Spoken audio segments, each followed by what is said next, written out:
யோவான் எழுதிய திருமுகம் அதிகாரம் 4. அன்பார்ந்தவர்களே, தூய ஆவியின் தூண்டுதல் தமக்கு இருப்பதாக சொல்லிக் கொள்ளும் எல்லாரையுமே நம்பி விடாதீர்கள். அந்த தூண்டுதல் கடவுளிடம் இருந்து வருகிறதா என சோதித்தறியுங்கள்.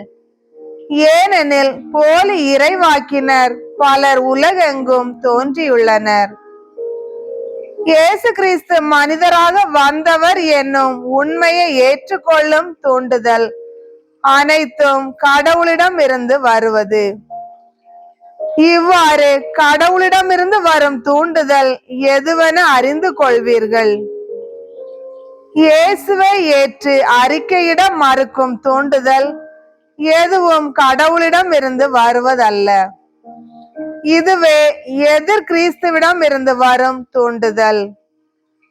இந்த எதிர் கிறிஸ்து வருவதாக நீங்கள் கேள்விப்பட்டிருக்கிறீர்களே, இதோ இப்போதே அவன் உலகில் இருக்கிறான். பிள்ளைகளே, நீங்கள் கடவுளை சார்ந்தவர்கள். நீங்கள் அந்த போலி இறைவாக்கினர்களை வென்று விட்டீர்கள்.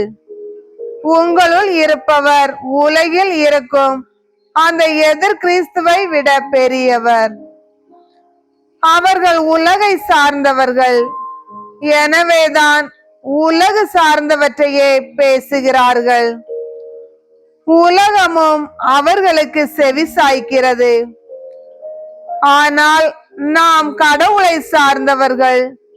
கடவுளை அறிந்து கொண்டோர் நமக்கு செவி சாய்க்கின்றனர்.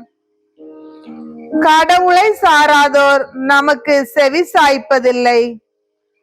இதிலிருந்து உண்மையான தூண்டுதல் எது, பொய்யான தூண்டுதல் எது என்பதை நாம் அறிந்து கொள்ளலாம். அன்பார்ந்தவர்களே, ஒருவர் மற்றவரிடம் அன்பு செலுத்துவோமாக. ஏனெனில் அன்பு கடவுளிடமிருந்து வருகிறது. அன்பு செலுத்தும் அனைவரும் கடவுளிடம் இருந்து பிறந்தவர்கள்.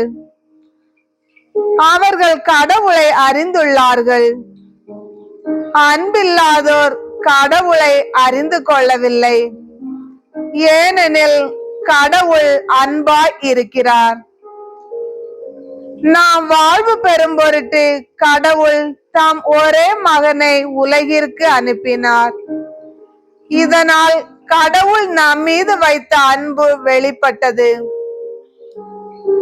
நாம் கடவுள் மீது அன்பு கொண்டுள்ளோம் என்பதில் அல்ல, மாறாக அவர் நம் மீது அன்பு கொண்டு தம் மகனை நம் பாவங்களுக்கு கழுவாயாக அனுப்பினார் என்பதில்தான் அன்பின் தன்மை விளங்குகிறது. அன்பார்ந்தவர்களே, கடவுள் இவ்வாறு நம் மீது அன்பு கொண்டார் என்றால் நாமும் ஒருவர் மற்றவர் மீது அன்பு கொள்ள கடமைப்பட்டிருக்கிறோம். கடவுளை எவரும் என்றுமே கண்டதில்லை. நாம் ஒருவர் மற்றவரிடம் அன்பு கொண்டுள்ளோம் என்றால் கடவுள் நம்மோடு இணைந்திருப்பார். அவரது அன்பு நம்மிடம் நிறைவு பெறும். அவர் தமது ஆவியை நமக்கு அருளியதால் நாம் அவரோடு இணைந்திருக்கிறோம் எனவும் அவர் நம்மிடம் இணைந்திருக்கிறார் எனவும் அறிந்து கொள்கிறோம். தந்தை தம் மகனை உலகிற்கு மீட்பராக அனுப்பினார் என்பதை நாங்களே கண்டறிந்தோம், சான்றும் பகர்கிறோம். இயேசுவே இறைமகன் என ஏற்று அறிக்கையிடுபவரோடு கடவுள் இணைந்திருக்கிறார். அவரும் கடவுளோடு இணைந்திருக்கிறார்.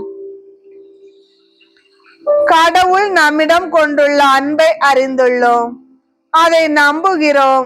கடவுள் அன்பாய் இருக்கிறார்.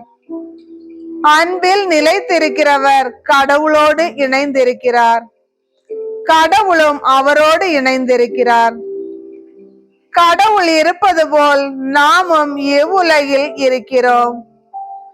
எனவே தீர்ப்பு நாளில் உறுதியான நம்பிக்கை கொண்டிருப்போம்.